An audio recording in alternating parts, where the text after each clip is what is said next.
the BRICS macroeconomic policy mix. The stimulus unleashed by China provided a major boost to China's market indexes, raising hopes that the country's target of 5% growth this year could still be within reach. Amid this elation, there are cautionary voices that point to the insufficiency of stimulus measures as well as the need for fiscal policy to deliver more targeted support to the economy. The use of the fiscal policy instruments, however, was earlier limited by concerns over the implications for China's debt accumulation, a vulnerability that is also observed across most of the other BRICS economies. Across BRICS, 5 banks, 2 central banks, the People's Bank of China, or PBOC, and the South African Reserve Bank, have undertaken milestone policy rate cuts. In China, the PBOC cut the rate of the medium-term lending facility to 2% from 2.3%. The biggest reduction since 2016, when China's monetary authorities started using the monetary tool to guide market interest rates. The People's Bank of China also cut the reserve requirement ratio for banks by 50 basis points, slashed down payments for second homes, and provided 1 trillion yuan of long-term funds. These measures, while successful in boosting market confidence in the short term, also sparked discussions on the expediency of additional measures, most notably on the fiscal front. Notwithstanding earlier reluctance to resort to sizable fiscal expansion in view of the need to reach the 3% of GDP deficit target and debt-related concerns, the Chinese authorities later declared that additional fiscal spending would be forthcoming to boost growth.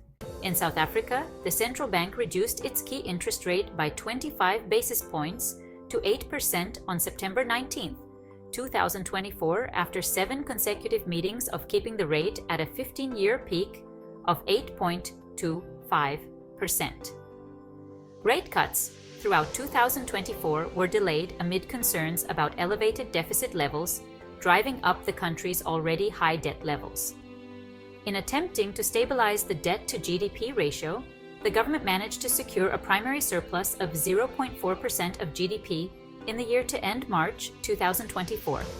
This was the first time that South Africa managed to record a primary surplus in the last 15 years. Thereafter, the primary deficit reached 0.5% of GDP in the first quarter of fiscal 2024-25, higher than the figure recorded in the same period of the previous fiscal year. Against the backdrop of monetary policy loosening in China and South Africa, other BRICS economies resorted to key policy rate increases. In Russia, the key policy rate of the CBR was raised by 100 basis points to 19% to counter inflationary pressures stoked by higher fiscal spending. In Brazil, the central bank raised its Selic rate by 25 basis points to 10.75% in its September 2024 meeting on the back of mounting market jitters concerning the country's weakening fiscal and debt position. In India, the authorities have been targeting the level of the budget deficit at 3% of GDP, but the target was missed in the last several years, with the federal government aiming to bring the fiscal deficit to 4.9% of GDP in the year ending March 2025 and to below 4.5% by March 2026. Given the overshooting of the fiscal deficit target and the scope to reduce the debt-to-GDP ratio via high rates of economic growth, India opted to focus on the debt-to-GDP ratio as the new fiscal target. We were moving away from this fiscal deficit targeting sort of framework, where after 2026, we will look at debt-to-GDP ratio as an anchor, declared T.V. Somanathan, India's Finance Secretary at the Ministry of Finance.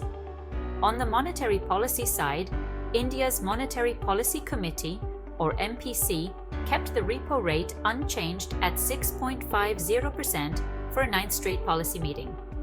Accordingly, the monetary policy stance was kept at withdrawal of accommodation, reflecting MPC's focus on bringing inflation towards its 4% target.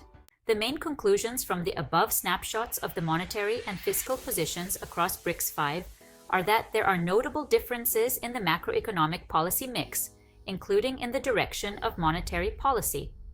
fiscal rules and targets need to be reinforced across BRICS, as is reflected in the revision of targets and the relatively high fiscal gaps.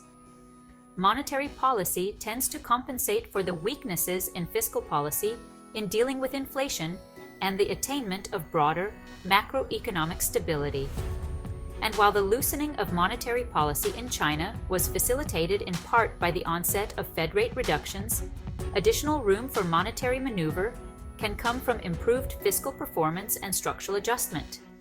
With the fiscal side of the macroeconomic policy mix being the most problematic among the BRICS economies, there may be a need for BRICS Plus members to hold discussions on the exchange in macroeconomic policy, best practices, most notably with respect to the use of fiscal rules.